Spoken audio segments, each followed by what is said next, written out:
He said it like a slap. "No way, Grandma. You'll only slow me down. Go play something easy with your little boomer friends."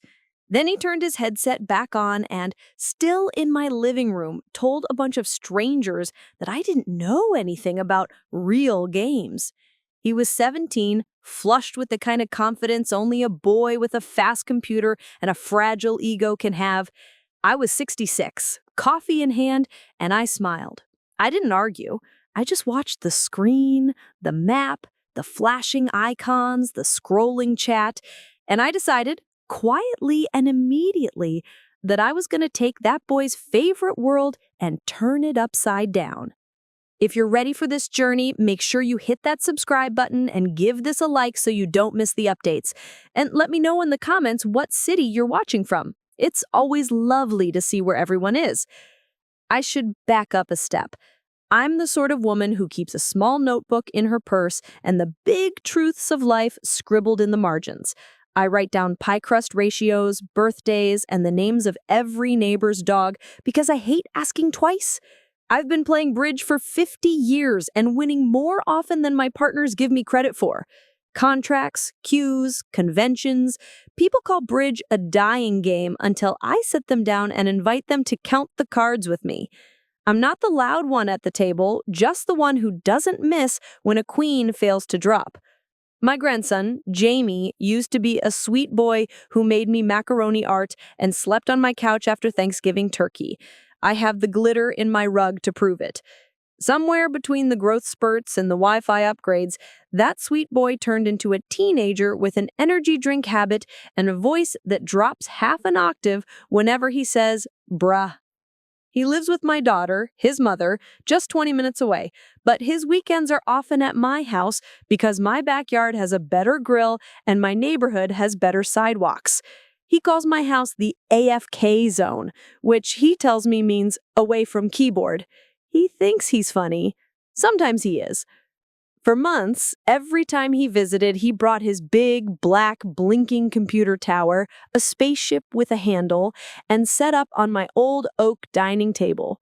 "Grandma," he'd say, "I'll do the heavy lifting. You just chill." Then he'd vanish into his headset, talking urgently to boys with handles like XX Skull Pie XX, Turtle Jerky, and inexplicably Doris. Doris sounded 40 if she was a day, which gave me a funny little spark of hope, but Jamie said Doris was a dude. Fine. The game, his obsession, was called Aegis of the Fallen.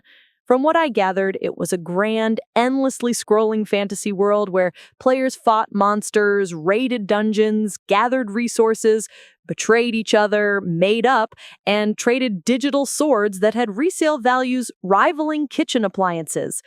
It wasn't the kind of thing I'd paid attention to before, not because I thought I was too old, but because my days were already pleasantly full.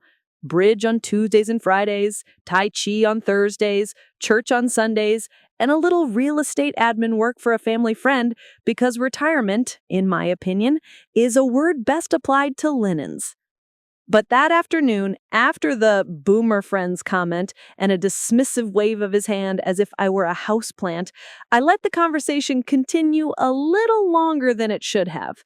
I asked softly, what made Aegis so good?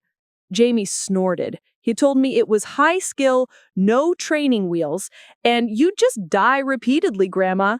He said the guild he was trying to get into had requirements, which sounded awfully like a bridge club with velvet ropes. He told me the game wasn't casual, like Candy Crush. I've never played Candy Crush. He continued, you need mechanics and game sense. You can't just learn. That was the one that got me. I've dedicated large portions of my life to patiently learning things that didn't want to be learned. I'm not a yeller. My late husband was the yeller, bless him. We learned the hard way that he'd do the yelling and I'd do the thinking, and somehow the bills got paid and the tires got rotated and the kids got braces. I've always believed that if you want to win, and I don't mean cry and declare some moral victory, I mean actually win, you don't announce your plans. You keep score in pencil until you're sure, and then you write in ink. So I poured another cup of coffee, light, no sugar, and sat beside Jamie while he played. I studied the screen, the mini-map, the rhythm. I've sat at a lot of tables. I know a tempo when I hear one. It wasn't that different from bridge. Signals, probabilities, reading the room, which in this case meant reading the streamers in the corner, the chat scrolling like storm clouds, the way his fingers twitched before a big fight. I asked him the names of things. He rolled his eyes and told me to stop distracting him. I smiled again. After he left that evening, I washed the mugs and the greasy plates and stared at the black rectangle of my turned-off TV. The living room hummed with the quiet, leftover noise of boyhood. I could still smell his cologne, the cheap kind that promises abs and delivers a headache. I put the mugs upside down in the rack and went to my little desk in the corner, where I keep the notebook with the dogs' names. I took out a fresh one, the good paper, bound in red, and wrote on the first page, Aegis of the Fallen, notes. I started with what I knew. Games, even sprawling ones, are just systems. Systems can be learned, patterns can be trained, and people telegraph their intentions when they think you can't understand them. Jamie had shown me enough to know where the joy of the game lived, not in smashing buttons, but in anticipating the smash before it came. He thought I was slow because my hands are soft and my hair is silver. He mistook calm for weakness. It won't be the last time a man does that, but it would be the last time in my house. I didn't tell anyone what I was about to do. Not my daughter, not my bridge group, not even Patty, my 5 a.m. walking partner who knows about my cholesterol and the mole on my shoulder. I drove to the big box electronics store, where the staff all wear polo shirts and extremely competent sneakers. A young man named Kyle, they're always named Kyle in these places, asked if I needed help. I told him I wanted a gaming mouse. I said it the way he might say spanakopita, like I knew what I was asking for, but also that I was the kind of lady who baked pies on weekends. He perked up, and bless him, he gave me a tour. Buttons for your thumb, adjustable DPI, dots per inch, he explained with the reverence of a science teacher showing a frog heart. Mouse pads that look like landing strips. I bought a mouse that looked like a small car, a mouse pad the size of a tray table, and a keyboard that lit up in rainbow waves like a Vegas fountain. I considered a headset, then remembered I had no intention of talking. Not yet. I took everything home, set it up next to my modest, sturdy laptop, and immediately realized I'd need a better machine. My poor laptop wheezed just loading my email. Aegis would melt it like butter on a biscuit. Back to Kyle. I didn't buy the spaceship tower Jamie lugged around, but I got a compact one with good specs. I love learning a new jargon. And a quiet hum. While Kyle ringed me up, he asked what I played. I said, bridge. His face did a strange thing, like a screen buffering. Is that on Steam? He asked. I told him, yes, sweetie, in a manner of speaking. That night, I registered my account. Choosing a username online for the first time in decades felt like buying a new dress in a bold color, daunting until you remember you can wear whatever you want. I typed a few names and deleted them. Nothing stuck. It wasn't the right time to declare myself. Names have power, and I hadn't earned one yet. The tutorial in Aegis, the little island where the game teaches you to press buttons, was charming in that way a rental car manual is charming when you already know how to drive. I paid attention anyway. I learned to move without looking at my feet, to swing the camera gently, to zoom the way Jamie zoomed when he was serious. I set up my keybinds, another new word, to suit my hands. I've had these hands a long time. We've been through meatloaf and communion bread and hospital paperwork. We compromised on where the spells would go. I bound the most important to the keys my fingers found without thinking, the same way you always know where the salt lives in your kitchen. I made mistakes in private. There's a gift in practicing when nobody expects anything of you. I died to a crab. I accidentally attacked a man who was trying to help me. I fell off a cliff while looking at the map.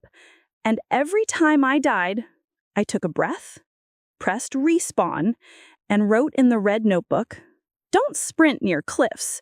Crabs have knockback. Left click to talk, right click to aim." The notes were mostly silly at first, but underneath patterns began to emerge. Cooldowns, rotations, resource management. It was just card counting in a dragon's costume. The first little triumph was silly and perfect. I kited a wolf around a boulder and never got hit. The second, I crafted a potion using an herb I'd identified by the way it sparkled in rain. The third, I beat a mini-boss solo by watching, not forcing, waiting for the tell, just like waiting for a nervous opponent to scratch his ear before he sloughs a trick. It was all tempo. It was all tempo. I learned the economy next. In Aegis, gold matters like it always does. Players sell materials at auction houses, haggle in trade chat, and tell lies with kind voices. I've sold 2 houses, 3 cars, and a gold bracelet I never loved. I know the rhythm of a deal and the weight of silence. I started buying low, selling high, tracking prices in my notebook like a day trader with bifocals. Parsley on Wednesdays, fish oil on Saturdays, the crafting reagents that spike during raid nights. These things weren't random, they were tide charts, and I learned where the shore was. It became my secret routine. Mornings, coffee, news, a short walk with Patty. Late morning, practice dungeons, not for the loot, but for the movement. Afternoon, bridge online with my partner in Arizona. We have a standing Tuesday, and she'll tell you I can smell a finesse opportunity through the fiber optic cable. Evenings, cooking, dishes, a call with my daughter. Nights, 2 hours in Aegis, no interruptions. I treated it like Tai Chi. Slow is smooth, smooth is fast. 2 weeks in, Jamie came over again. He set up his tower, tossed me a wink, and asked if I would make the grandma cookies, which is short for chocolate chip with pecans and a touch of sea salt. I did. While they baked, I watched him in the kitchen reflection. Serious face, shoulders hunched, the universal position of a boy trying to prove something to nobody. I asked how his guild application was going. He shrugged, said they were letting him trial, which I understood from context was a kind of probation. They need top-tier DPS, he added. Damage per second, he explained slowly, like I had asked and not because he needed to hear himself say it. You know, I said, sliding a tray out of the oven, Bridge has something called a safety play. You take a line that guards against the worst-case split of the cards. You sacrifice a little immediate gratification to secure the contract. It's not always flashy, but it wins matches. Cool, he said, which in teen means please stop. Back in my room that night, I queued for a group dungeon with strangers. A man with an orc avatar told me to pull faster. A woman with a perfect cosmetic cape said my build was wrong. Someone with the name Tofu Warrior accused me of trolling, which I had to look up. I didn't argue. I listened, I smiled, I adjusted. When they wiped, meaning the whole team died and thudded back to a checkpoint, I lifted us slowly to our feet with the in-game equivalent of smelling salts, and we tried again. We passed. The Cape woman said TY. Tiny letters, big satisfaction. Around the 3rd week, I learned the most important thing, who I was in this world. In Bridge, I'm a declarer who loves a squeeze, a woman who's happy to play last and smile when the table groans. In Aegis, I realized I was a support strategist, not a glory hog. I didn't need the big crits or the kill camera. I needed control, information, and the satisfaction of making a plan that turned chaos into choreography.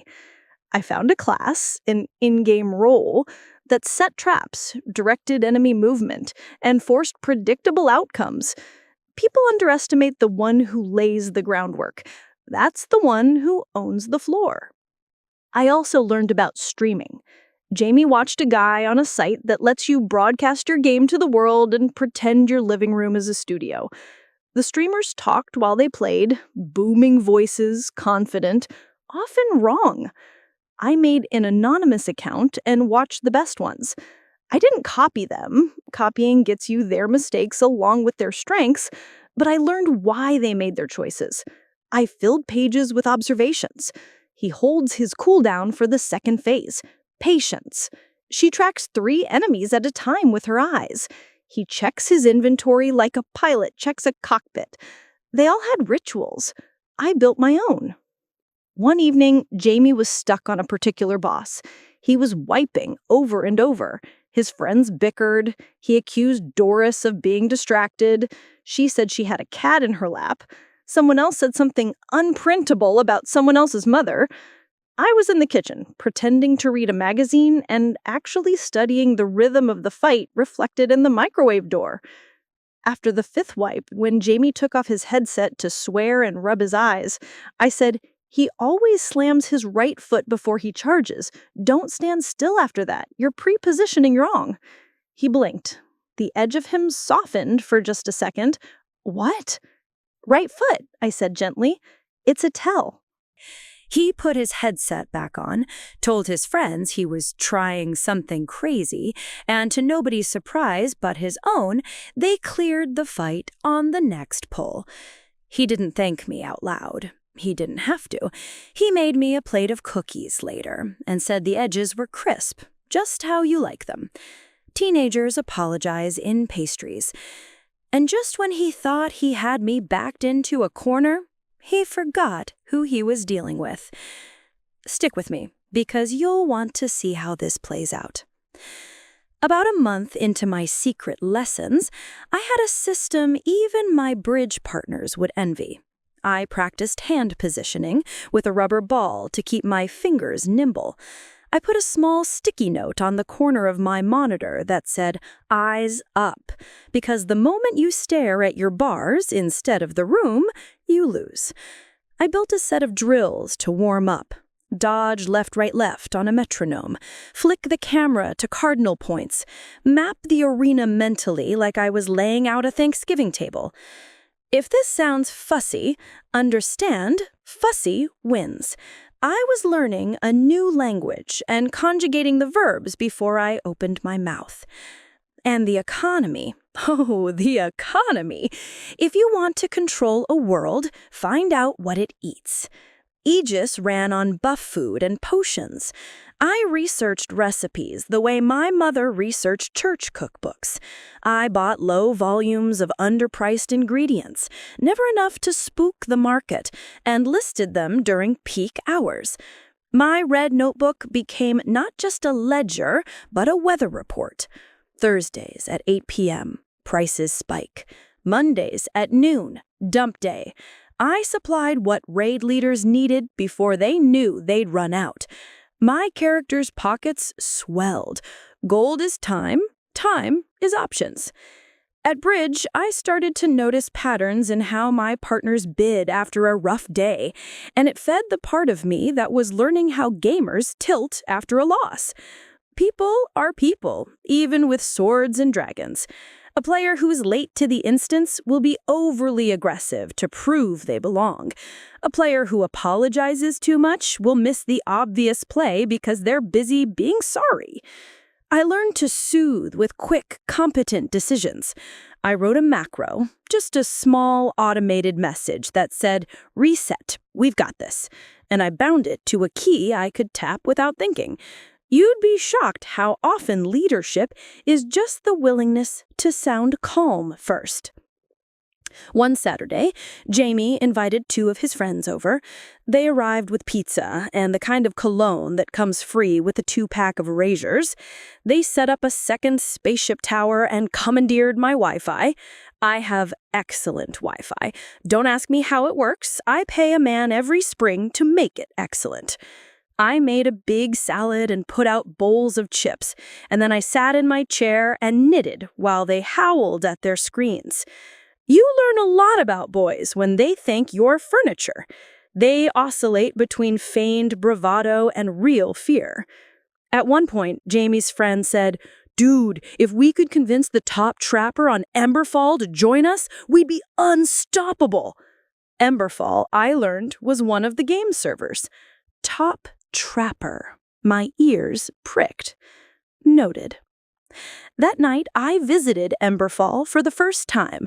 You can make characters on different servers in Aegis if you like a fresh vibe or don't mind starting over. I didn't know it yet, but Emberfall would become my proving ground. The place smelled different, figuratively. The markets were wilder. The guilds, these big in-game families, were ambitious and hungry. They posted recruitment messages with the friendliness of a neighborhood watch and the conditions of a mortgage application. Minimum item level. Logs required. DM your last parse. I Googled half of it.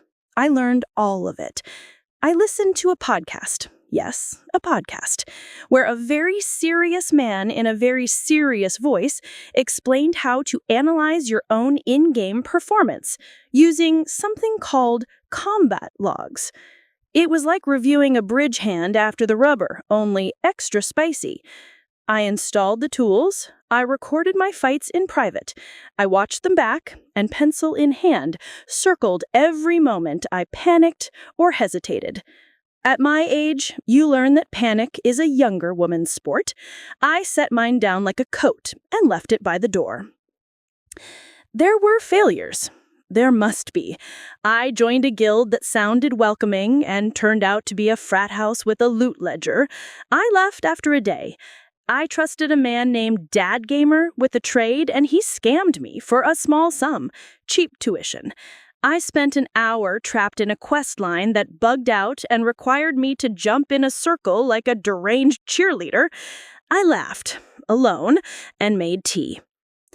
Then came the night that proved I was ready for more.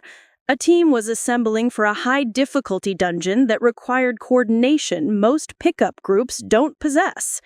Their leader had a reputation for being both brilliant and insufferable, my favorite type to play against. His name was Warden Prime. He asked in chat for one trapper with a pulse. I joined the group and kept my mouth shut. Close enough, I said. There's one more piece you need before we get to the turn. I promised you a journey, not just a gotcha. If there's a skill I learned late in life, it's this. You don't have to announce that you're changing. You can just change. Do the reps. Make the soup. Learn the chords. Then one day, while everyone else is busy underestimating you, you'll play. By the time spring crept in and the dogwoods bloomed, my hand had learned the dance. My brain had absorbed the maps the way it knows the drawer where the spatulas live. I could lay a web across an arena that would make a spider nod with respect. I could turn the tide of a fight without saying a word, and the strangers on my team would feel that something invisible yet benevolent had arranged itself around them. They would type clean and nice, and whoever did that saved us. And I'd log off, make tea, and write, in tidy letters in my notebook, "You did that." On a Tuesday no different from any other, Jamie dragged in his spaceship and his grief. He'd had a run-in with a new guild, a smaller, scrappier one. Up and coming, he called it, which in ordinary life means not there yet, but noisy on the way. They'd toyed with letting him trial, and then said they needed someone more flexible. He was furious. He said, "They said if they could get this trapper to join, they'd take her over me any day," he spit, offended. I kept my face careful. "Maybe you need a new angle," I said. He glared at me. "You don't get it, Grandma. You can't just learn this. You gotta have it." I stirred my tea. You'd be surprised what a woman can learn when someone tells her she can't. He put his headset on. The conversation was over. In a way, it had just begun. That night, after he'd gone to bed in the guest room, the one with the quilt his great-grandmother pieced by hand, a map of patience if ever there was one, I sat at my desk and opened Aegis. Emberfall hummed like a hive. In the dark crate of my inventory, the tools of my trade gleamed, fine-tuned, rehearsed, trustworthy. I hovered over the Create New Character button and felt that teenage flutter in my stomach, the one that says, "This is a choice that becomes a story." I clicked. He was about to get exactly what he deserved, and I had a front row seat. Don't go anywhere. I faced the name field again. The cursor blinked like a heartbeat. Names matter. This one would be a promise and a punchline. I thought about my grandson and his words, how he had dismissed me, how small he felt when he was cruel. I thought about my bridge club and the way their faces light when a plan comes together. I thought about the quiet kindness of the patients I used to walk past in the hospital where I volunteered after church. The ones who laughed softly, even on bad days, because they knew sometimes the only victory is the laugh itself. I typed a name. I don't mind telling you I smiled when I did, but I didn't press enter. Not yet. Not until the stage was properly set, the audience hushed. Not until I'd gathered a few more threads to weave into the web. There was a guild on Emberfall, a big one, bright banners, very serious about their image. They recruited with words like excellence and discipline. Their leader, Warden Prime, had sent me 3 messages over the past month, each polite, each a little more eager than the last. The most recent said, "We're assembling a roster for next season. Interested?" I had left him on read, as the kids say. Not because I wanted to be cruel, because timing is everything. I took a detour through the market district, sold a few potions at a price that would make a miser giggle, and logged off. Then I cleaned my kitchen, wiped a smudge from the oven door, and left 2 cookies on a napkin by Jamie's keyboard. He thinks Santa does that. I know better. In the morning, he found the cookies, grunted, and devoured them without thanks. Teenage boys are both predictable and eternally surprising. He asked if he could borrow my Wi-Fi password, which he already had. I told him it's written on the fridge. He said thanks. Progress. Before he headed home that afternoon, he wanted one last shot at impressing the new guild. He was almost vibrating with the need to prove himself. I stood in the doorway of the spare room and watched him put on his war face. He was trying too hard. You can smell it on a person when the moment matters more than the method. He fumbled a few keys and swore under his breath. "Focus," he told himself. "Jamie, what's the plan if plan A doesn't work?" He didn't turn. "I don't have time for plan B." "Then you're not ready," I said. It came out more stern than I intended. He deflated, put the headset down, and looked at me for real. "What would you do?" he asked, with that half-derisive, half-curious tilt. "I'd set the terms of the fight," I said. "If you can't do that, don't take it." He rolled his eyes. "It's a game, Grandma. Everything is a game, and every game is people." He went back to it. He didn't get the spot. He pretended he didn't care. He cared. After he left, I made myself a point of honor. When I finally stepped into the center of his world, it would be not to humiliate him, but to teach him, to show him what he'd missed and what he could be if he took the right lessons. I'd make sure there was enough medicine in the honey. That night, with the dogwoods leaning against the window like eavesdroppers, I logged into Emberfall and pressed enter on the name. The world unfolded, banners snapped, a quiet map in my head aligned with the glowing one on the screen. I moved like a woman who has rehearsed alone for 8 weeks and is ready to take the stage. My traps landed where I intended, my feet danced where I told them to. I queued for a dungeon, and when a stranger started to type something snide about my gear score, I set the first pull so cleanly that he deleted his message and replaced it with NVM. Somewhere, I imagined, on a different server, a boy told his friends there was a player on Emberfall everyone was talking about. A ghost in the machine, a legend in the making. He didn't know she washed his cups and folded the hoodies he left strewn on my guest bed. He didn't know she could read his body like a boss pattern and see the tells of an incoming tantrum. He didn't know yet, but he would. And when he did, it wouldn't be because I'd shouted my new name from a mountaintop. It would be because the mountaintop asked for me by name. I woke up the next morning with that teenager in my stomach flutter again and the dogwoods tapping like they were in on it. The cursor blink in the name field, patient as a nurse. This time, I didn't hesitate. I typed it plainly, exactly as it was humming in my chest. Grandma Punisher. Not Granny, not Nana, not some coy G-Ma nonsense the morning shows love. Grandma, like a title I earned. And Punisher, because there's a special kind of justice a woman doles out after a lifetime of being told to smile. I hit enter. The game accepted it without a fuss, as if the world had been waiting for me to write my name on the inside of its collar. I rebuilt my trapper from the ground up on Emberfall with that name stitched into her cloak like a warning and a wink. New character, fresh inventory, but none of the hesitation I'd had the first time. My hands knew the dance, and my head knew the rooms, and my notebook pages were dog-eared with the kind of lessons they don't put in tutorials. I leveled like I was late for something, and still remembered to hydrate. I didn't announce myself in global chat. The name did the talking, and the work did the rest. There's a funny thing that happens when you pick a name people think is a joke. They aim at it. A man in a skull mask typed, "Lol, okay, Grandma, show us," before the first pull.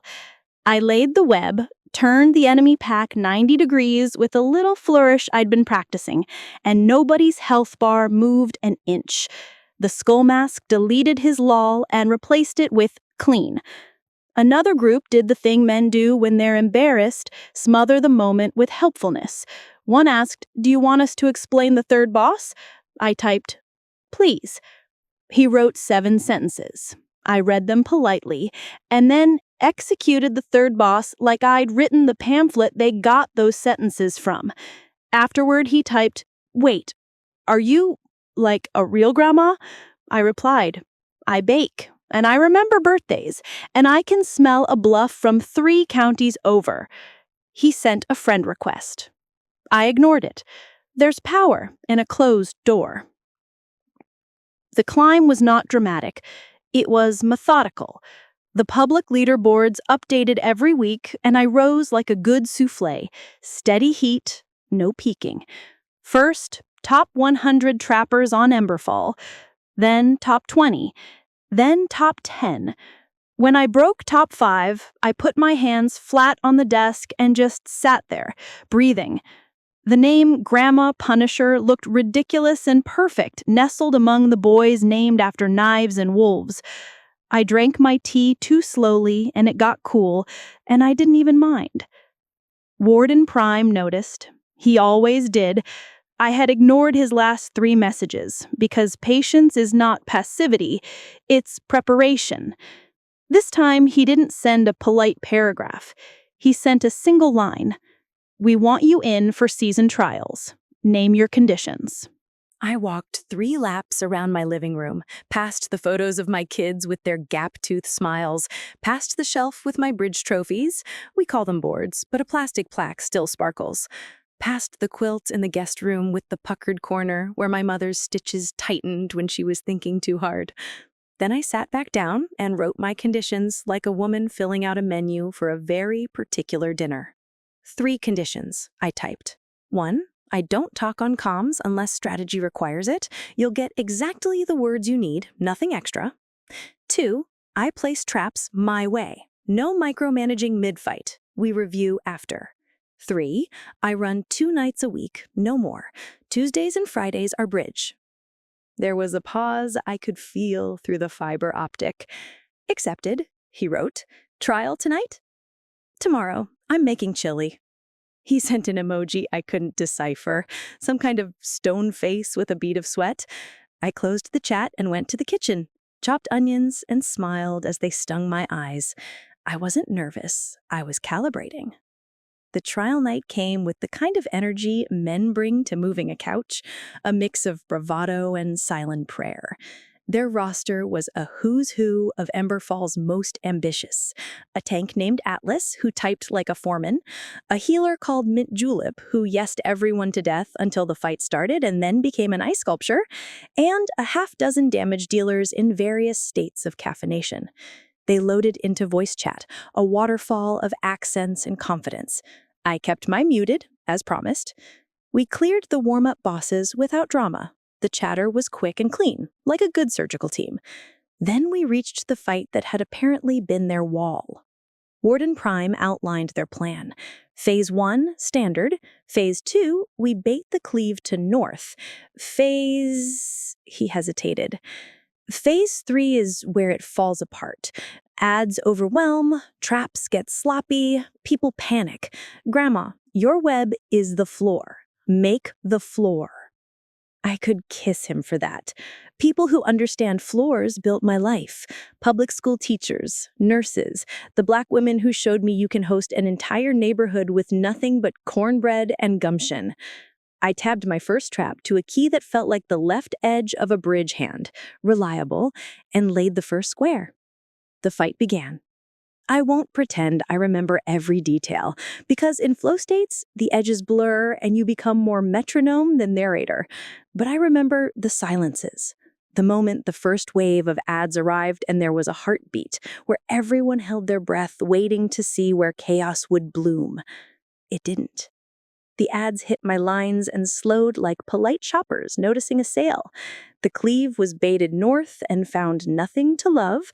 When the second wave came, I turned the room 10 degrees to the right with a layered snare pattern that I had never seen anyone else use because I hadn't borrowed someone else's fear. We hit phase 3 and nobody panicked. Not because I spoke, because I didn't. I made the floor and their feet found it. The boss fell. The chat exploded the way men do when they've been worrying in private, but publicly would rather talk about football. Huge, clean, big brain. Mint Julep typed chef's kiss, and I grinned. Warden Prime said nothing for a solid 5 seconds, which is a long time for a man who usually has 4 sentences loaded. Then, stay, please. That please was music. We kept going. We set a server record on the next fight without meaning to, the way you sometimes bake the best pie of your life on a Tuesday because the dough had just the right chill and you weren't performing. Someone posted the log to be Emberfall's subreddit, the internet's little town bulletin board, and the thread titled trended by morning, Grandma Punisher? Who is she? The comments were exactly what you'd expect. Bless them, half disbelief, half delighted awe, a thin stripe of sour. Doris, yes, she was there, yes, she's a woman, and yes, we quietly messaged once and decided we would not help the boys with their fantasy that women gamers are rare, commented a string of teacup emojis. I liked her more than ever. I didn't stream. I didn't do a face reveal. I didn't pretend to be a coquette. That's not my lane. I posted one clip to my profile, a 20-second loop of the Phase 3 turn with the caption, "Make the floor." The clip was watched more times than I can count and copied badly 3 times as often. I didn't correct them. You can't teach hands by handing out a glove. And just when he thought he had me backed into a corner, he forgot who he was dealing with. Stick with me, because you'll want to see how this plays out. The next weekend was Jamie's turn to visit.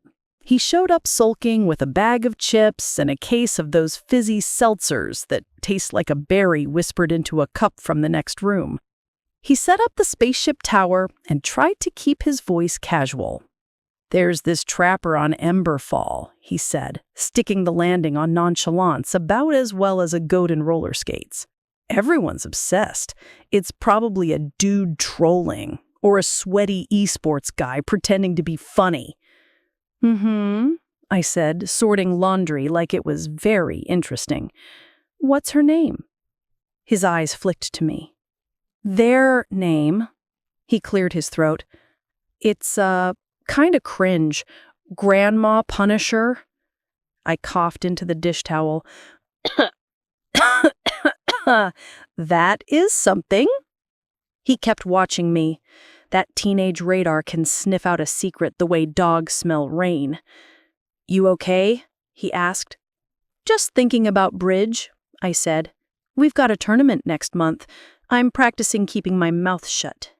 He grunted, satisfied enough to go back to his screen. He'd spent the last few days trying to wedge himself into a middle-tier guild that was gearing up for the same season trials Warden Prime had me penciled in for. They weren't bad, but they were sloppier than they knew and more arrogant than they could afford. And, crucially, they were attached to a group Jamie really, really wanted, a prestige guild on Emberfall called Fablestitch. The rumor was that Fablestitch wanted Grandma Punisher so badly that they were willing to shuffle their top roster to make room. Jamie said it out loud like a dare. They want her more than they want anyone. If she joins, it'll be like server history. Imagine that, I said, keeping my voice so flat you could level a picture frame with it. Warden Prime messaged me that night. Fablestitch requests a meeting. He wrote it like a general. I laughed softly into the dark. We set it for the next day at 7 p.m., which fit neatly between my walk with Patty and my call with my daughter. The meeting would be in their Discord, a chat app that looks like a directory of basements, and they wanted me on voice. I told them I'd do voice for the negotiation only. They agreed, like gentlemen summoned to a tea party by a dragon. The Fablestitch voice channel gave me my favorite gift, the sound of young men trying to behave. You know that sound. It's the same one you get when a cop pulls them over, or a teacher leans on their desk, or a woman older than their mothers picks up the phone and says, "Hello?" It's straight posture you can hear. Their GM, Guildmaster, which is very important in the way being class president is very important until May, greeted me, "Grandma Punisher, huge honor. We've admired your work." He didn't know whether to say play. I let him twist for one breath, then smiled into the mic. "Evening, boys." Silence, then frantic unmuting. "Oh my, she's real! She's actually—" Another voice, older and calmer, said, "Hello, ma'am." That one I liked. We negotiated. I'd love to pretend it was a duel of wits with sabers and eye patches, but in reality, it was just project management. They explained their goals. I asked my 3 questions. What's your culture when you wipe? Who does postmortems? And who gets the loot first when a new drop changes the meta? 10 minutes later, I had a picture. A disciplined core, a few hotheads you keep away from decision-making, and a problem they couldn't name, tilt at the top that leaked down like a bad roof. They needed a ballast. They needed the floor. I said, "My conditions," and repeated the 3 that Warden had accepted. Also, a 4th. We run a weekly clinic for up-and-comers. No gatekeeping. I don't care if they sound 12 or 52. We seed the server with good habits. That helps you more than exclusivity does. The older voice said, "God, yes." The GM said, "That's, unusual, but we can make it work." He cleared his throat. "There's also an ask from our allied guild, Rook's Nest. They heard we were talking to you, and they'd like you to pinch hit their trials this week. Their trapper quit." Rook's Nest. That was Jamie's guild that might be, the one he'd been trialing with, the one that promised a backdoor to prestige if he could just keep his number steady and his mouth shut. I didn't say that, of course. I said, "If the schedule makes sense, I'm willing." The GM exhaled like a man who'd just been given a second mortgage. "Bless. I'll introduce you tomorrow." I hung up and stared at the wall where my late husband's Navy photo hangs, the one where he looks like a handsome stranger I met at a dance. He had given me the gift of being loud so I could learn to be quiet. I said to the photo, "Well, honey, watch this."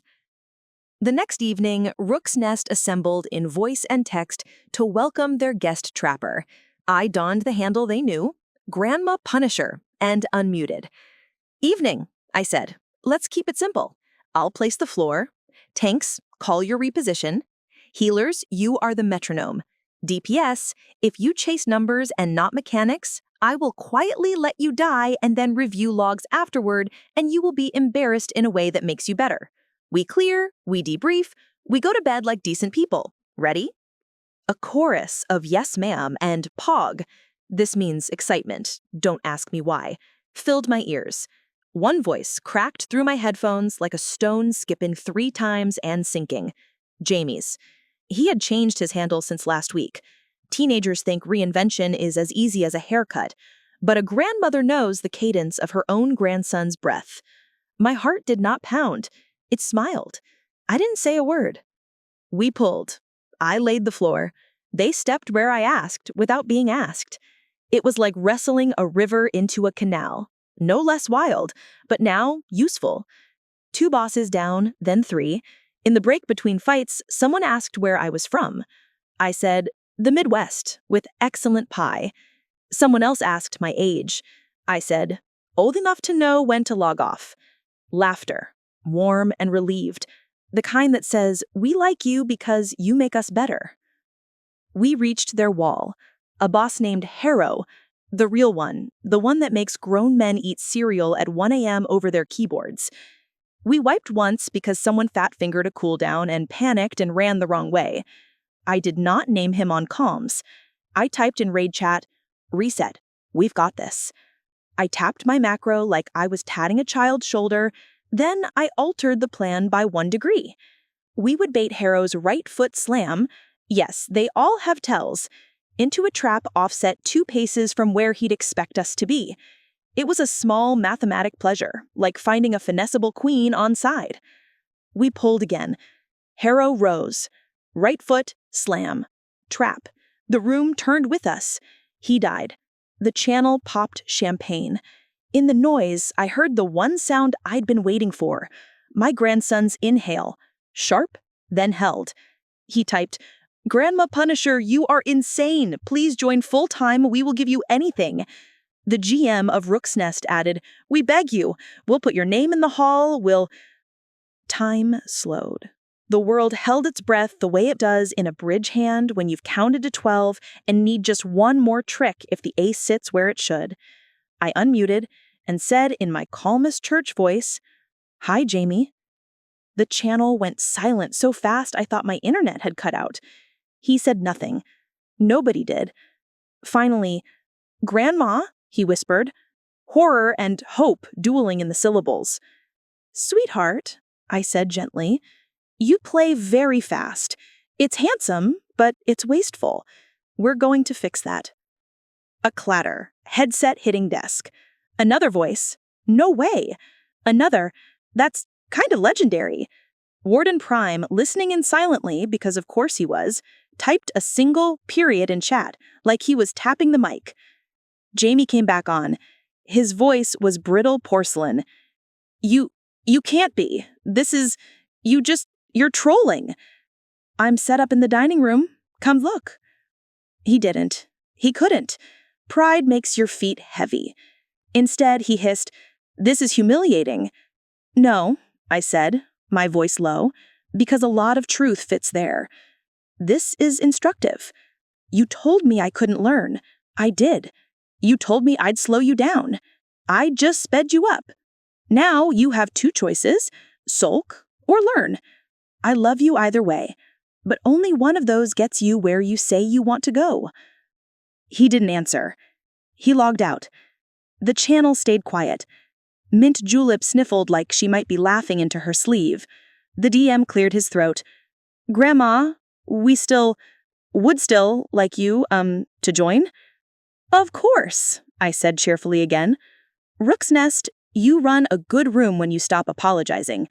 I'll pinch hit next week if it doesn't conflict. Fable Stitch, send me the calendar. And boys, I'm serious about that weekly clinic. We scheduled it on Sundays at 6 p.m. I printed a little flyer in pastel colors and posted it to the subreddit. Floor class, pace, position, poise, with Grandma Punisher. The comments were exactly the split you'd predict. Half, "This is what the server needs," half, "Who does she think she is?" and a thin stripe of "Marry me," which I cannot emphasize enough is not the compliment men think it is. I hung up and stared at the wall where my late husband's Navy photo hangs, the one where he looks like a handsome stranger I met at a dance. He had given me the gift of being loud so I could learn to be quiet. I said to the photo, "Well, honey, watch this."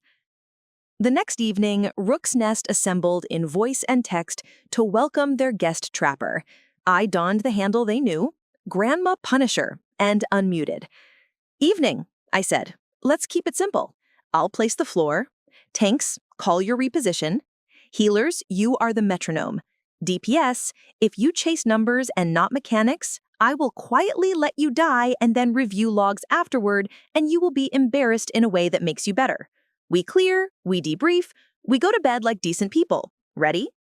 A chorus of "Yes, ma'am" and "Pog," this means excitement, don't ask me why, filled my ears.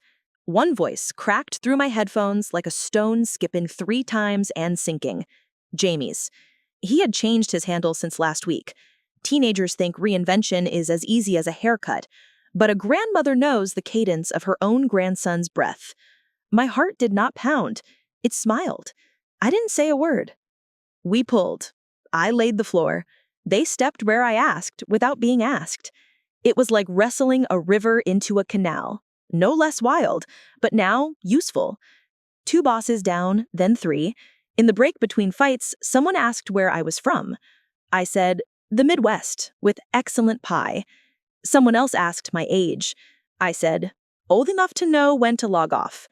Laughter, warm and relieved. The kind that says, "We like you because you make us better."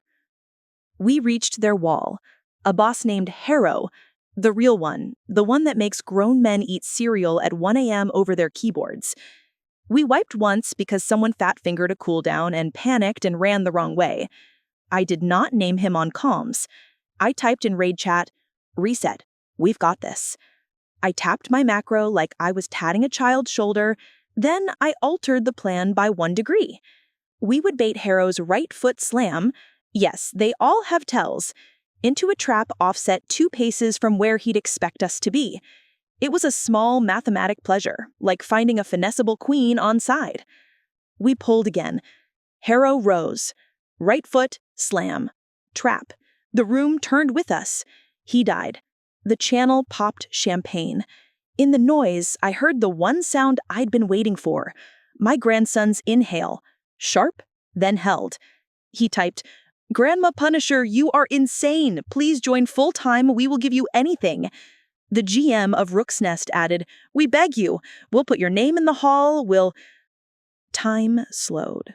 The world held its breath the way it does in a bridge hand when you've counted to 12 and need just one more trick if the ace sits where it should. I unmuted and said in my calmest church voice, "Hi, Jamie." The channel went silent so fast I thought my internet had cut out. He said nothing. Nobody did. Finally, "Grandma," he whispered, horror and hope dueling in the syllables. "Sweetheart," I said gently, "you play very fast. It's handsome, but it's wasteful. We're going to fix that." A clatter, headset hitting desk. Another voice, "No way." Another, "That's kind of legendary." Warden Prime, listening in silently, because of course he was, typed a single period in chat, like he was tapping the mic. Jamie came back on. His voice was brittle porcelain. You can't be. This is, you're trolling." "I'm set up in the dining room. Come look." He didn't. He couldn't. Pride makes your feet heavy. Instead, he hissed, "This is humiliating." "No," I said, my voice low, because a lot of truth fits there. "This is instructive. You told me I couldn't learn. I did. You told me I'd slow you down. I just sped you up. Now you have 2 choices, sulk or learn. I love you either way, but only one of those gets you where you say you want to go." He didn't answer. He logged out. The channel stayed quiet. Mint Julep sniffled like she might be laughing into her sleeve. The DM cleared his throat. Grandma, would still like you, to join? Of course, I said cheerfully again. Rook's Nest, you run a good room when you stop apologizing. I'll pinch hit next week if it doesn't conflict. Fable Stitch, send me the calendar. And boys, I'm serious about that weekly clinic. We scheduled it on Sundays at 6 p.m. I printed a little flyer in pastel colors and posted it to the subreddit. Floor class, pace, position, poise, with Grandma Punisher. The comments were exactly the split you'd predict. Half, this is what the server needs. Half, who does she think she is? And a thin stripe of marry me, which I cannot emphasize enough is not the compliment men think it is. After the call, I found Jamie sitting at my dining table with his headset pushed back like a crown, his hands open on his knees, his eyes wet with the good kind of fury. The kind that can be pointed at practice if someone older and better gives it a home. I set tea and a plate of strawberries in front of him. We were silent for a while. "Did you make your name to mock me?" he asked, small. "No," I said. "I made my name to honor me. You can live with that or not, but I won't shrink to make you feel bigger." He sniffed. "Everyone's going to know." "Sooner or later," I agreed, "and I'm going to make sure what they know is that you took the lesson and got better." He didn't respond, but he didn't leave either. That's a first step, staying in the room where the medicine is. And here's where the real fun started. The server meta, that's what they call the strategy everyone thinks is optimal at any given moment, had settled into a complacent groove. My clinic kicked it sideways. I taught pace. I taught map literacy. I taught the joy of one clean pull and the humility of logging off after a bad night to spare your bad habits the privilege of repetition. I made a slide, the kids love a slide, of a simple mantra: see more, speak less, do precisely. We broke fights down like bridge nets. We passed logs around like bread at a table. People showed up early. People stayed late. People who had never been listened to spoke. People who had never shut up listened. The results took exactly 3 weeks to appear on the public boards. Fable Stitch moved from 3rd to 1st on Emberfall. Rook's Nest jumped 2 brackets. A handful of tiny guilds with adorable names, sun hats, pantry raiders, and one more turn started clearing content they had thought was a museum exhibit. The economy even shifted a hair. Trap components spiked, then stabilized as newer players learned to craft them efficiently. The subreddit sentiment shifted from, "Who is she?" to, "This is actually kinda great." Except in my house. Jamie's surface softened, more chores done without asking, fewer eye rolls, longer hugs that pretended to be spontaneous collisions in doorways. But under the lid, he was boiling. Pride is a stubborn boil. He came to the first clinic and sat in the back of the voice channel pretending to be AFK. He asked a question the 3rd week. "How do you tell if it's your tempo or theirs?" And I answered it like it was both and neither, and mostly about who breathes first. He practiced on his own and his logs improved. He did not reapply to Fable Stitch. He said he didn't care. Of course he cared. Then came the night that foreshadowed what was coming in part 3, though I didn't recognize the shape of the storm. Fable Stitch had a showcase run, one of those highly visible raids where the whole server camps the entrance like paparazzi and whispers rage across global chat if you miss a step. We invited 2 guests. One was Doris, because obviously. The other, at Warden Prime's insistence, was a promising young damage dealer from Rook's Nest who wants to see how it's done. That was Jamie. He joined the voice with a name I didn't recognize. Teenagers change handles like shirts. But when he said hello, the sound bent in my chest like light in water. I pretended it was any other night. We pulled. It was beautiful. The clinic's reach was showing. Tanks calm, healers musical, DPS synchronized like a choir. Halfway through, Jamie made a micro mistake. Greedy step, wrong by half a square, and I body blocked an ad to save him and didn't say a word. He said, "Quiet, thanks." Warden Prime grunted, which is his version of hugging someone. We cleared the showcase with the time that made the chat sing. The GM opened the channel for comments, and people poured praise like syrup. In the sweet flood, someone, a boy from a rival guild, bored and looking for sport, typed in global, "Lol, imagine getting carried by actual grandma." It was the internet's version of a spitwad, childish but sticky. Before I could respond, I wouldn't have, you never answer the class clown. Jamie snapped back in chat. She carries because the rest of you can't read a room if even it's got subtitles. The channel laughed, delighted. And then Jamie didn't stop. He went head-to-head with 3 trolls at once. Word sharp, tempo hot. I watched my grandson fight the wrong fight, the chat fight, and win nothing. Afterward, in the quiet of my kitchen, I said, "Don't waste your hands on people who can't learn." He stared at his tea. "It's not fair," he said finally, "that it's you." "It's not fair," I agreed, "that it had to be me to teach you. You should have listened when I was just your grandmother with cookies and good advice. But since you wouldn't, it had to be me with traps and evidence." He swallowed. "I don't want them laughing at me." "They won't," I said, and I believed it. "Not if you learn. The only people who laugh at someone doing the work are those who won't pick up a broom." He nodded, but the nod was brittle. He went to bed early and left his headset crooked on the table, the cable dangling like a tail.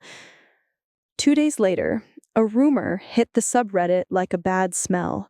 A top player from Rook's Nest had been caught boosting numbers with external assistance.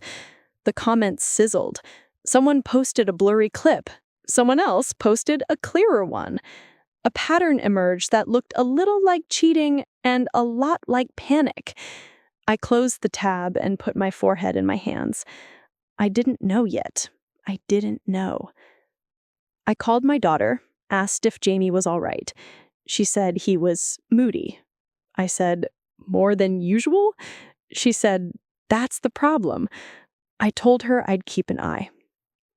He came over that weekend with flowers for my kitchen window, little orange marigolds he bought at the grocery store with the anxious generosity of a boy who knows a storm is coming and thinks maybe you can nail the window shut with kindness.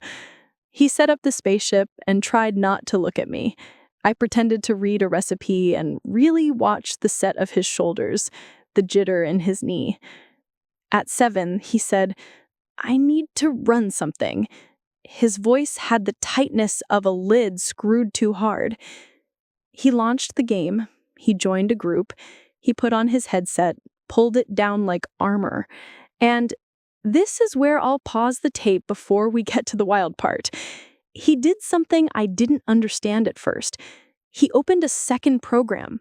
It wasn't anything I'd seen him use. Some slick window with sliders and a pulsing graph. He muttered, "Just this once," the way men mutter when they are about to teach themselves the wrong lesson. I touched his shoulder. "What is that?" He flinched. "Nothing, it's nothing." He closed the window, and then, when he thought I wasn't looking, he opened it again. And just like that, I knew where part 3 was going to hurt. I know this part is hard to hear, but it's important. The truth was about to come out, and it was going to be glorious. Before we end part 2, let me give you the sugar with the medicine. The week after my clinic launched, I got a message from a woman named Lana who said she was 59 and hadn't played a game since Tetris, but her grandson loved Aegis, and could she at least learn enough to talk to him about it? I said yes. She learned to strafe, she learned to press her push to talk and say, "Reset, we've got this." She cleared her first dungeon, and in the clip she sent me, you can hear her grandson in the background, off mic, but loud, screaming with joy. That's the thing about floors. You build one good one, and people start throwing parties on it. Now for the promise of the title. By the end of that month, Grandma Punisher sat in the #1 trapper slot on Emberfall. Not female trapper, not grandma trapper, trapper. Full stop. The clip of our showcase record sat pinned at the top of the subreddit with a mod note that just said, "Floor good." Merchandise popped up uninvited, mugs and t-shirts I did not approve and would never buy, that said, "Make the floor," in ugly fonts. I rolled my eyes and kept teaching. I did 2 interviews with small podcasters who asked good questions and cut out the part where they begged for my age. I told them the truth anyway. I'm old enough to know the difference between applause and respect, and I prefer the latter. As for the reveal to Jamie's world, oh, it did what it needed to do. Rook's Nest instituted a grandma clause in their charter. No sneering at casuals, no mockery of new players, no bullying. Keep a floor clean. The clause took 1 paragraph. It built a culture. Fable Stitch adopted it by the weekend. And in my living room, my poor, dear, furious boy was wound so tight that even success sounded like failure in his ears. He was better, objectively. His numbers were up. His positioning had improved. His teammates liked him more when he spoke less and killed more.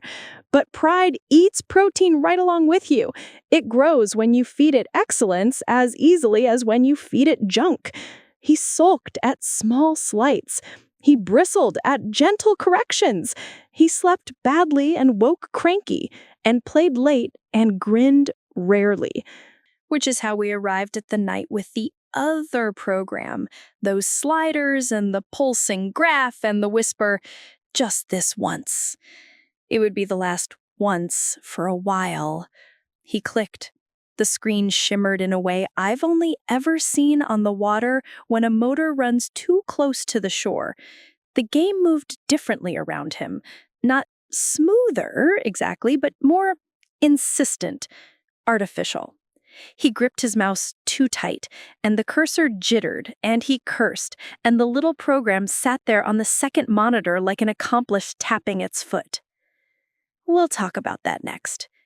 He clicked, the screen shimmered, not smoother exactly, but like heat over asphalt, and the second program sat there on his monitor with its smug little sliders. I leaned in. The window title, God Help Me, was Motorboat. I've raised children, buried a husband, and argued with an HOA president named Glenn who thought a tomato plant counted as farming. I know what a bad idea looks like when it's wearing aftershave. Jamie, I said, careful, what is motorboat? He jolted like I'd caught him with a cigarette behind the church.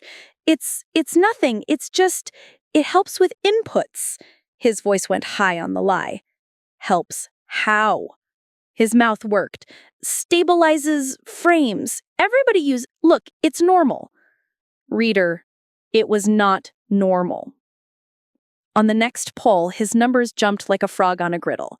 His crosshairs snapped to targets with a crispness that wasn't new skill. It was unnatural insistence. He moved like a puppet whose strings had been freshly oiled, and the logs, those little truth tellers we all upload, showed patterns too perfect to be human. His friends hooted, and he made a hungry sound I did not like.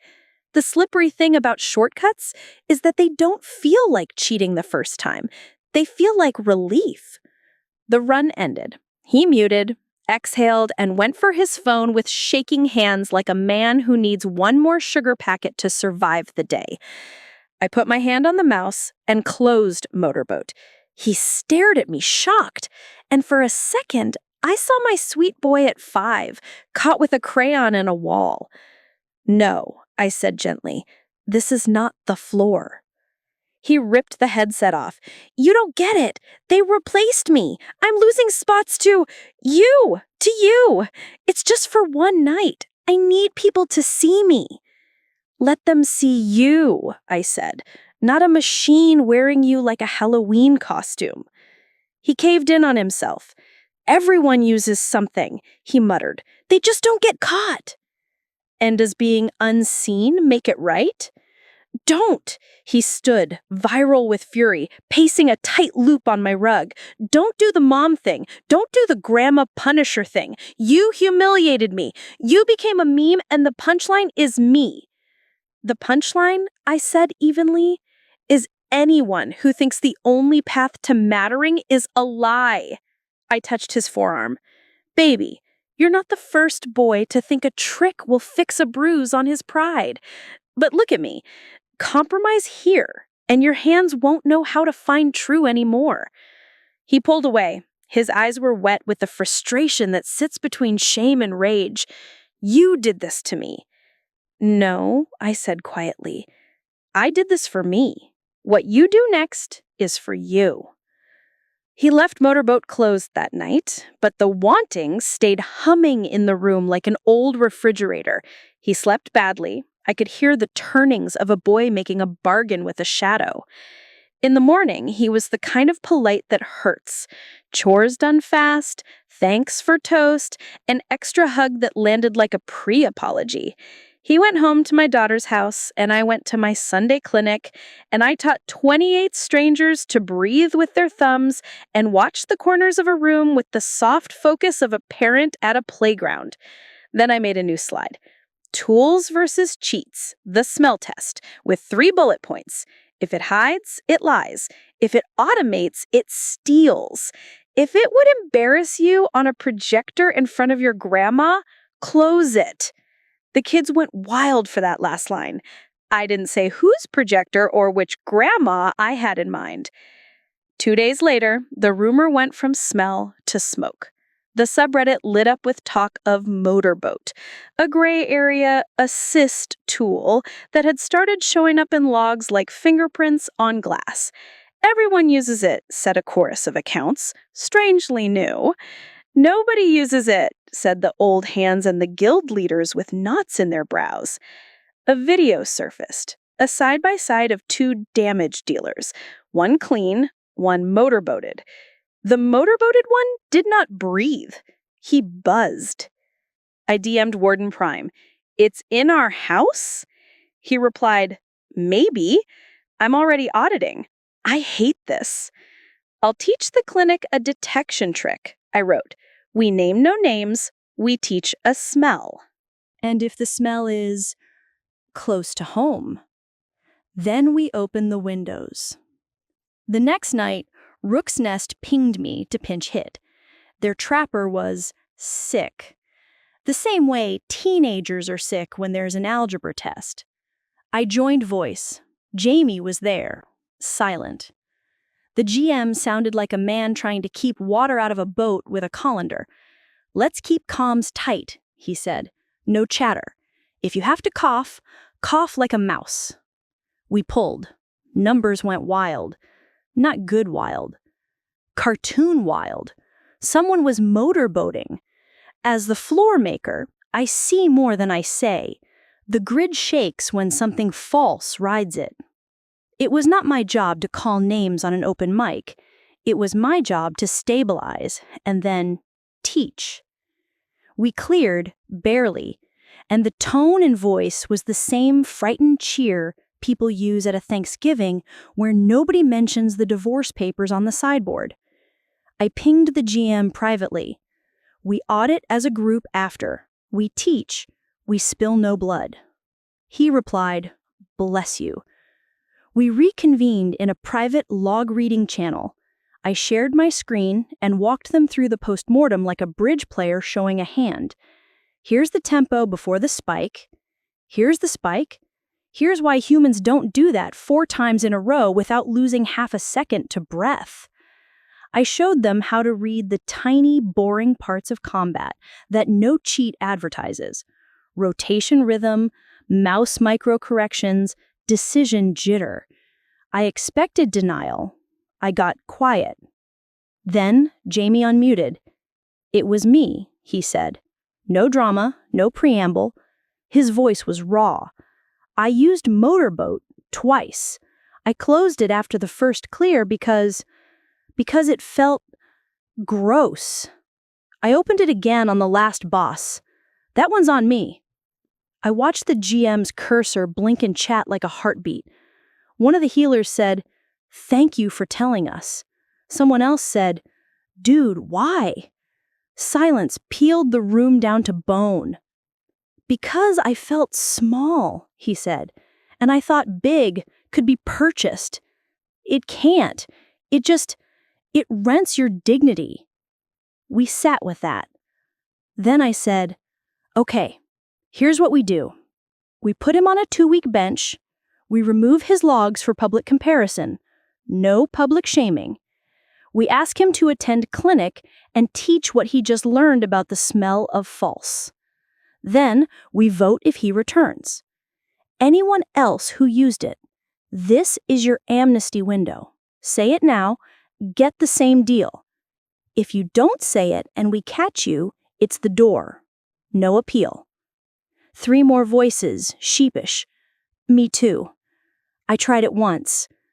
I have it installed, but I swear... Close it, I said. Uninstall it. Then look it in the eye and ask yourself why you thought you needed it. That answer is where the real work is. You could feel something shift, like the air after a thunderstorm. We were building a culture, not polishing a reputation. The GM typed a policy I could have knit into a scarf. The Grandma Clause, Part 2. No motorboat, ever.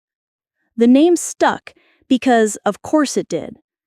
But here is the part I did not see coming, the twist that belongs to teenagers and July and the irresistibility of doing something spectacularly foolish to prove a point to no one.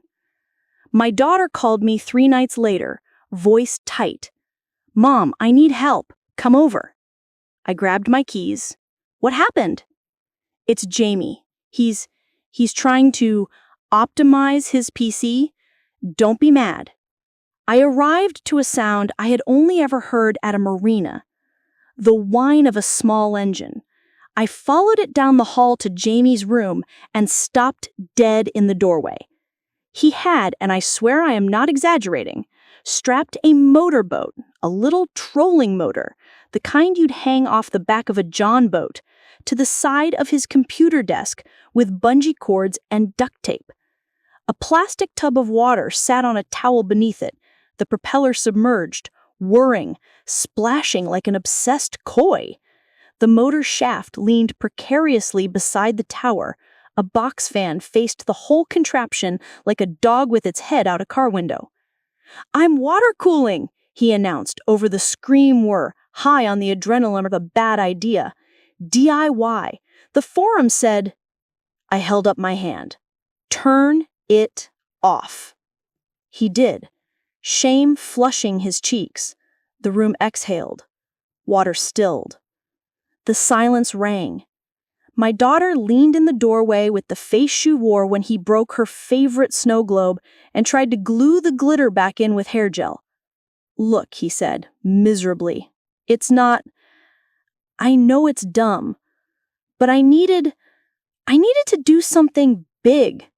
They all think I'm a cheater now." "They don't," I said. "You told the truth. The ones who count saw you do it." I touched the trolling motor's metal housing. "And this is not big.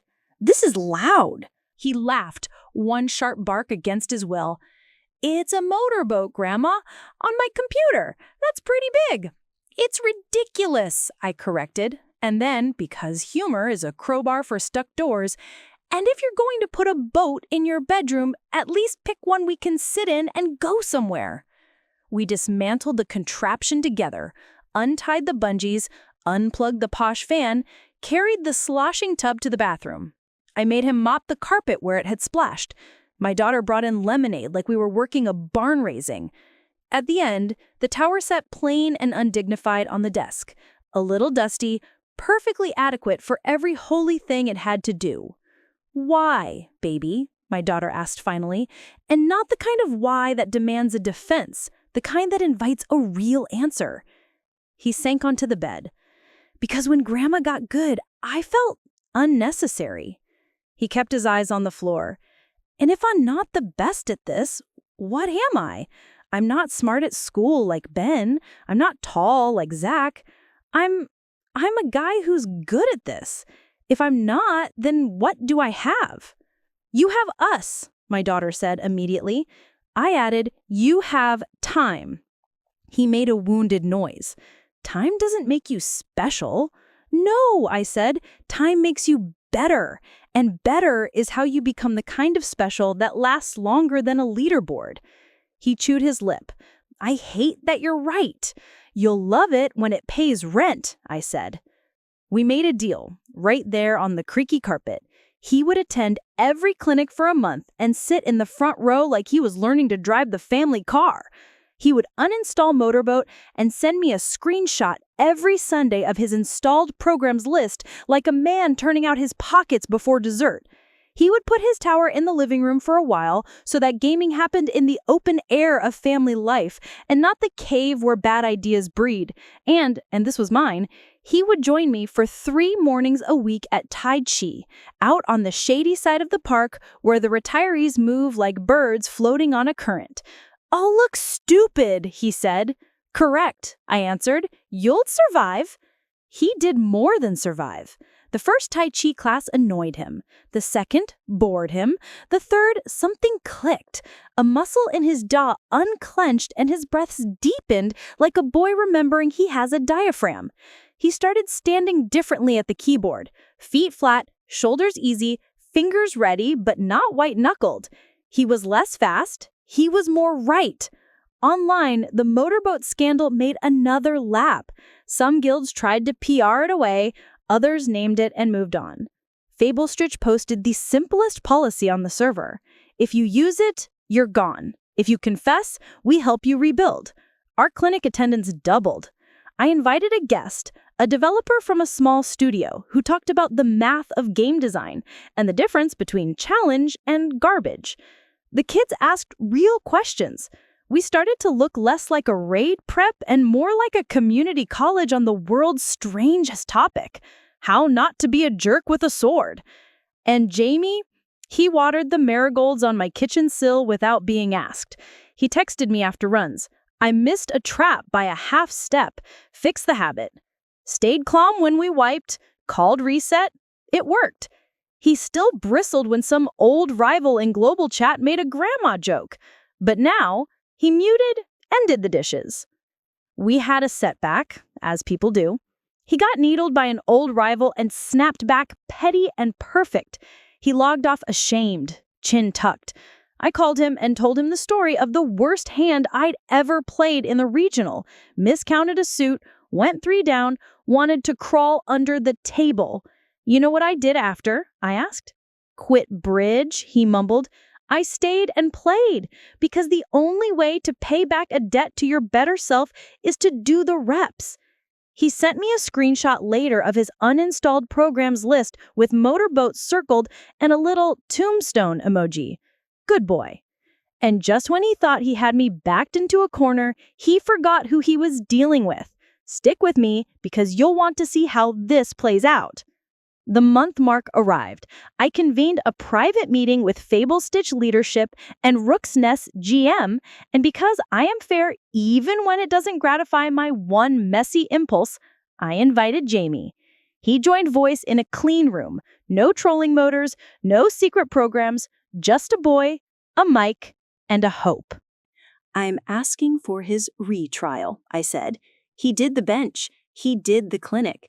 He showed up for other people. His logs are honest and trending up. He's less flashy and more reliable. Music to my ears. He's earned a second look. The GM of Rook's Nest said, careful. We owe it to the group to be sure. Agreed, I said. So make the test fair and hard, no carry. Put him with people who will not save him and see if he saves them. Warden Prime, who can be counted on to smell a good story when it floats by, added, I'll observe. They scheduled it for Friday, my bridge night. I didn't cancel. I put on my good cardigan, grabbed my notebook, and told Jamie to text me not results, but lessons. He rolled his eyes and then, because we were both playing our roles honorably, said, Yes, ma'am. Halfway through my second rubber, my phone buzzed. Lesson 1. Don't chase a must crit. Lesson 2. My second trap is still a hair early when I get excited. Lesson 3. Keeping their eyes calm is my job too. I sent back a teacup emoji and played a safety play on a weird club split that made my partner cackle. At the end of the night, my phone buzzed again. Result. Passed. Barely. It was clean, not flashy. They want a week of probation. I said yes. Then, thanks. No emojis. The real word. Better than flowers. I slept the sleep of a woman who has seen a ship turn before it hit the rocks. Which brings me to the last bend before our finish, the thing I set in motion quietly while everyone else was watching leaderboards and arguments online. Because the motorboat nonsense and the literal motorboat in the bedroom weren't just about a game. They were about a brain in trouble, a kid leaning toward compulsion. I love gaming. I do now, fiercely. But there's a line between devotion and drowning. I wanted Jamie to love this for years, not burn it like Tinder. So I called my friend Claire, a school counselor with a Rolodex that could build a small nation. I need something, I told her. Not punishment, not a trap, a reset. She knew exactly the place. A summer tech and nature camp that specialized in teenagers glued to screens. Not the scare tactic boot camps you see on exposés, but a well-run program with therapists, exercise, creative projects, actual ethics lessons about online life, and 3 hours of supervised gaming time a day with coaches who teach balance. They hike in the mornings, they code in the afternoons, they eat at a table where nobody brings a device. It sounded like heaven, which is why every kid thinks it sounds like prison. I filled out the forms, I paid the deposit. I made a folder with the camp's glossy pamphlet and a letter in my handwriting that said, "This is not a punishment. It's a gift wrapped in a schedule." And I waited for the right moment to offer it. That moment, or at least the doorway to it, came the week after his retrial. He had a clean clear with Rook's Nest, earned a good run from Warden Prime, high praise, trust me, and then in the afterglow, turned on a streamer who spent 10 minutes doing the internet's equivalent of standing on a table to mock the grandma clause. What's next? No eating Cheetos mid-raid? Bedtime at 9? The streamer jeered, like the chat laughed like hyenas, who've never been in a room where anyone asks them to clear a dish. Jamie watched with his mouth set. He closed the stream, looked at me and said, "I think I need help staying this guy." "Good," I said, and put the folder on the table between us like a bridge bid card. "Read." He did. His face did the 5 expressions of teenage grief. Denial. No screens. That's insane. Anger. You're sending me away? Bargaining. What if I just do Tai Chi twice a day? Sadness. Quiet. And acceptance. Quieter. Then he said, "Is this because I motorboated?" I said, "It's because you motorboated your computer," deadpan, and he laughed despite himself. Then, "It's because you're a good boy whose brain needs fresh air. It's 6 weeks. You come home with calluses and a sketchbook and a reputation for starting something and finishing it." He stared at the pamphlet. "Will I lose my spot?" "If you tell the truth about where you're going and why," I said, "you'll gain one." He thought a long time. He is not a fast decider by nature. He's a fast reactor. This choice needed the other kind of time, the slow cooking kind. He looked at me with his father's eyes and my husband's stubborn chin and said, "Okay." We made arrangements. He'd go over the holidays break window, the camp's high season for kids like him. Rook's Nest agreed to hold his place if he logged in for the minimum weekly check-in and sent logs for coach review. Fable Stitch offered a mentorship slot on his return if he wrote a little reflection, floor lessons for DPS. He groaned at the essay part and did it anyway. And if you're thinking, what about the revenge? Sweetheart, you're watching it. Revenge for me was never about humiliation. It was about restoration with evidence. It was about building a floor and making the people I love put their feet on it even if they'd rather jump. We still had a finale to orchestrate, the kind that ties a bow you can see from the back row, a showcase, a final clinic, a #1 slot defended with grace, and a goodbye at a bus stop with a duffel bag and a boy who would leave a little sulky and come back a little sunburned and a lot more himself. He'd get exactly what he deserved, and I had a front row seat. Don't go anywhere. He wanted to be brave about it, so I let him. We packed the duffel together. 2 pairs of jeans, 3 t-shirts he'd actually wear, a sweater I snuck in because cabins lie about the weather, a paperback I love, he rolled his eyes, he read it anyway, a notebook, and a cheap little disposable camera that would force him to point at something other than a screen and press a button. The pamphlet called it a technology reset program. Jamie called it Camp for Computer Addicts because teenagers armor their fear in jokes. I let him. Humor is a life jacket. We stood at the charter bus stop with a handful of other kids pretending not to be nervous. The counselors did that breezy, practiced thing, clipboards, kind eyes, a joke about bad cafeteria pancakes. My daughter hugged him first, hard. Then it was my turn. You'll hate it, and then you'll love it, and then you'll hate it again for exactly 20 minutes, and then you'll forget to be mad because you'll be busy. He smirked. You sound like a brochure. I sound like a woman who has gone places she didn't want to go and come back with better shoulders.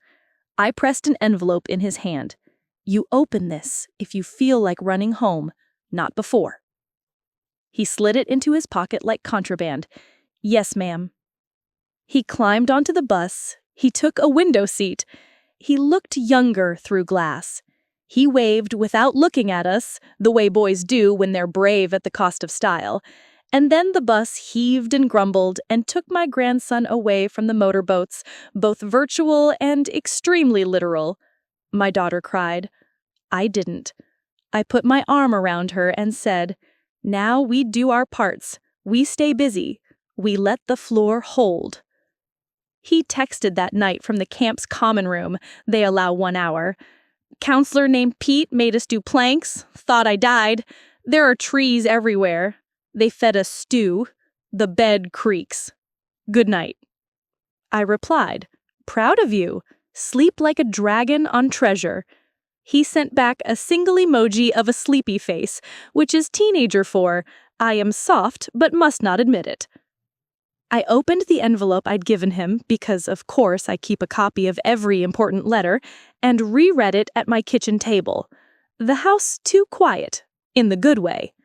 Inside it said, in my tidy cursive, when your brain tells you that you are only good at one thing, it is lying to you. Your brain loves you, but it is dramatic and not always literate. If you feel small, go do one honest, hard thing. Fill a cup for someone else. Walk until you sweat. Read 1 page. Then write me 3 lines. What did you see? What did you learn? What will you try tomorrow? That's the whole trick, love, Grandma. And just when he thought he had me backed into a corner, he forgot who he was dealing with. Stick with me because you'll want to see how this plays out. With Jamie on the bus and the holidays pointing their glitter at every window, I turned back to the thing I could control, my world with a glowing map. Emberfall hummed. Grandma Punisher sat at the top of the trapper board, and if that sounds bragging, understand that in my youth I learned to be suspicious of women who whisper their triumphs. You can be gracious and still say the number out loud. Our weekly clinic had outgrown the little voice channel we started in. We moved to a larger room, still virtual, still a directory of basements, but now our basement had folding chairs and a whiteboard. We taught the 4 Ps: pace, position, poise, and postmortem. I added a 5th, permission, because so many of those kids needed someone older to tell them it was not only allowed, but wise to log off when their heads were bad. We invited guests. Doris did a session on reading a fight like a napkin sketch. Mint Julep taught healing with your ears. Atlas grumbled into a mic for 10 minutes and accidentally delivered the best talk on leadership I've ever heard. You own your cone. If your cone is calm, your room is calm. I kept my promises to the guilds. 2 nights a week, not 3. No comms unless necessary. Traps, my way. Warden Prime didn't just tolerate it, he protected it. Let her do her floor magic, he'd mutter when a new hotshot tried to tell me where to put my squares. And when we wiped, he was the first to say, postmortem at 05 past, We sat in the boring, beautiful truth together. The only way to get better is to look at the ugly parts without flinching. The server was changing. You could feel it in the way general chat cooled a degree. Still chaotic, still teenage, but less cruel. Someone coined floor check as shorthand for take a breath, recenter, go again. Tiny guilds came to our clinic and then sent thank you notes in the form of goofy memes and hand-drawn maps that I printed and stuck to my fridge like preschool art. A mod on the subreddit pinned our grandma clause and added a little line I loved. The point of getting good is to have more fun with strangers. There was pushback, of course. A popular streamer dedicated a whole segment to calling me the HOA of Emberfall. Sweetheart, if you think I don't know how to send a binding, polite letter with my lawyer's name at the bottom, you have never fought Glenn about tomatoes. His chat spammed little boats and grandma emojis. Gross, some of it. Hilarious, some of it. Ignorable, all of it. I taught my clinic that week about muting words that bruise and the difference between criticism, useful, and heckling, noise. The holidays rolled in properly. Lights across old porches, wreaths with too much ribbon, ugly sweaters at bridge night, even uglier cookies at the church bake sale. I slept with my phone volume on because the camp's number was sacred. It never rang in the dark. It rang in the afternoon 3 weeks in. "Hi, Grandma," Jamie said, careful. "Do you have a minute?" I always said, sliding into a chair. "We built a fire today in the snow. It took forever because everything was damp and my hands wouldn't listen, and Pete was like, 'Breathe,' and I wanted to throw the matches. And then it caught. It was small and ugly, and it worked. I wrote down your 3 lines." He paused and said, "I wanted to be mad I'm missing the big holiday raid, but I'm not. I'm proud. Is that dumb?" "That's a terrible word to use for the truth," I said. "Tell me your 3 lines." He read them. "What I saw, bark that looked like dragon skin. What I learned, you can't demand a flame, you have to make it a place to be. What I'll try tomorrow, saying, 'Reset, we've got this,' even when I'm the only one who can hear me." I put my face in my hand and bit a smile. That's my boy. He came home for 2 days at Christmas. Camp lets them out to remember they have homes, and he was lankier somehow, and dirtier, and calmer in the joints. He hugged me longer than he meant to, and ate 2 bowls of my chili without performing appreciation, which is how I knew it was real. We did not talk about the game for an hour. Then he asked to see the clinic recording he'd missed. We watched together and he paused to take notes like a student with tuition in his own pocket. He went back to camp and sent a picture on the disposable camera of a creek with ice ruffles on its banks. He wrote, "Looks like a trap you'd set," on the back when he got it developed. I taped it to my monitor. The finale, because every good story needs one you can invite people to, was the Emberfall Grand Trial in early January, the first big fight of the new season, the one everyone plans their snack bowls around. Fable Stitch had a clean roster, a strategy we'd rehearsed, and a new habit I insisted on. We opened voice 15 minutes early and sat in silence together. No jokes, no hype, just breath. "It feels corny," some of the boys said the first night we tried it. "It feels like discipline," I answered. It became our superstition. The day arrived. The subreddit put up a good luck all post with the grandma clause at the top like a blessing. I made lemon cookies and put the plate out as if the team could smell them through the fiber. We loaded in. Warden Prime cleared his throat and said, "Make the floor." We did. There are nights when the world aligns and the plan you wrote in pencil becomes ink as you go. This was one. I placed a web I had been saving for exactly this fight, 2 angles nobody had favored because it felt wrong until it felt inevitable, and the ads hit like water discovering a valley. Healers sang, tanks spun death like batons. DPS looked unbothered and, miraculously, were. We didn't set a world record. We set something better, a server-wide example of team temperament that will be copied badly for months. Clean clears make better myths than lucky ones. The timer stopped. The room, mine, went quiet, the way rooms do when a thing you built in secret holds under applause. Global chat exploded, as it should. Fable clutch, grandma floor. The streamer who had called me an HOA posted a grudging GG, which, if you've ever watched a man learn respect through his teeth, is a chef's kiss in text form. The subreddit pinned our log with a mod note, "Mechanics greater than drama." Take notes, kids. I logged off, washed my plate, and stood at the kitchen sink with my hands idle for the first time in hours, letting the victory trickle into the quiet places success never reaches when you're 20. The next day, the camp bus rolled back into the lot with its winter-dirty windows and its precious cargo. Jamie stepped off with a duffel that smelled like pine sap and badly dried socks. He looked around like the world had been tidied up while he was gone, and in a way, it had. He hugged me before his mother. I did not abuse the privilege. We gave him a day to sleep and tell stories. We ate stew. He showed me a blister making its slow apology on his palm. "I forgot my hands could do things," he said, odd and sheepish and maybe a little wise. The following evening, he pulled his tower back onto my dining table, plugged it in, and then, without fanfare, screen shared his installed programs list. No ghosts, no boats. He messaged the Rook's Nest GM. Back, honest, ready to earn. They gave him a probation run. He did not blow anyone's hair back. He did something better. He moved quietly and correctly and posted a little screenshot afterward in our clinic channel with 3 bullet points. Someone typed, "Who taught you to do that?" And he replied, "A lady who knows the floor." A week later, Fable Stitch asked him to fill in for an absent DPS on a farm night. Not a tryout, not a charity case, a real spot because someone needed replacing and his name was a calm color on the board. He joined voice. He said, "Evening." Warden Prime said, "Evening," back like a man who trusts a new bridge to hold. I did not mother hen him. I made tea and watched his little green light turn on and off, and when their run ended, he came into my kitchen and said, casual as could be, "Good clear." "Lesson?" I said automatically. He grinned, boyish and wide. "Lesson 1, smoothing someone else's nerves is 30% of my job. Lesson 2, traps are cooler when you don't step in them. Lesson 3, I think I like being reliable." "Oh ho," I said, mock shocked.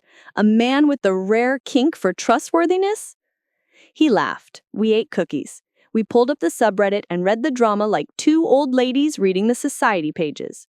Then we closed the tabs and played a hand of gin, because balance is a verb.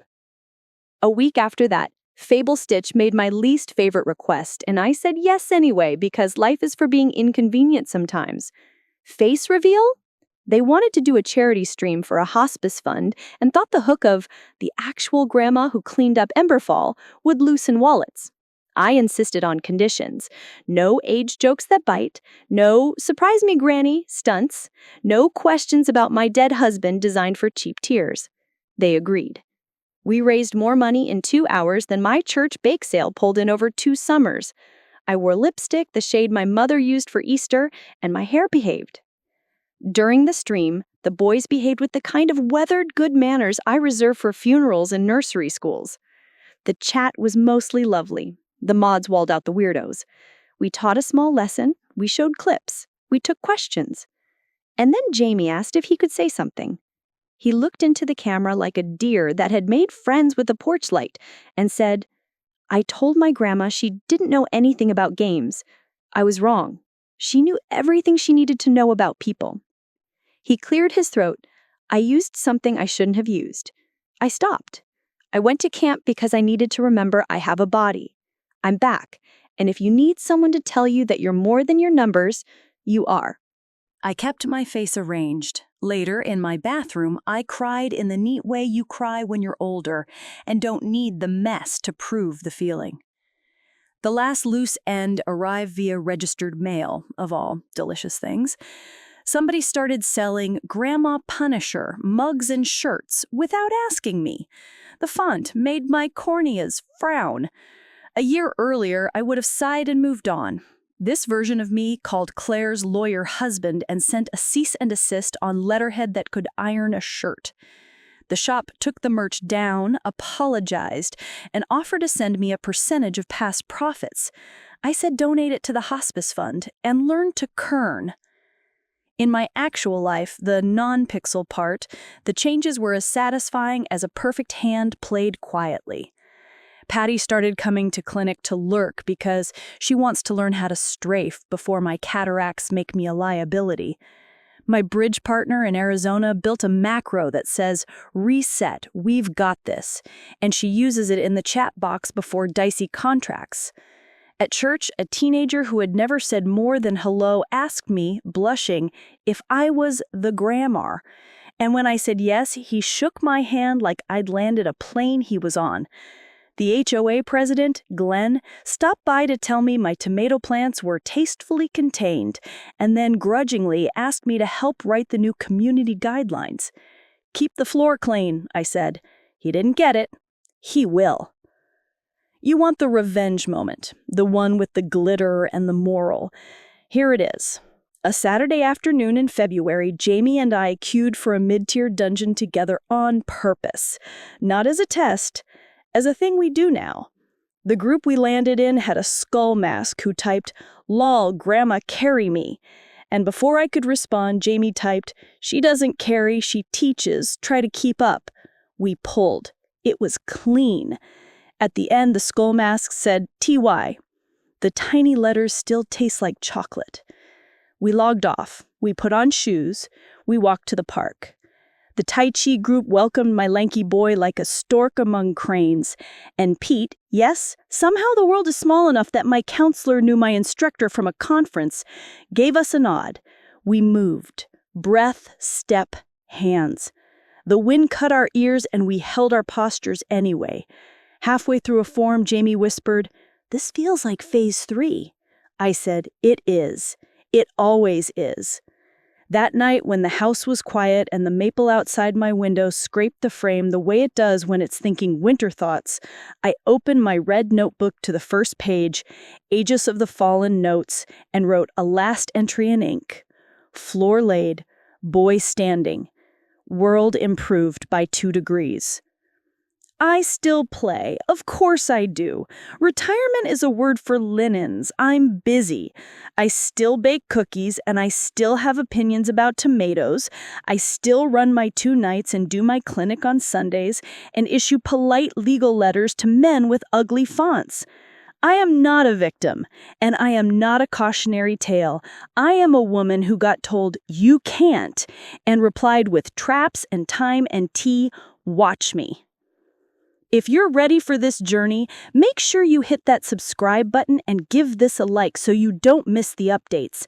And let me know in the comments what city you're watching from. It's always lovely to see where everyone is.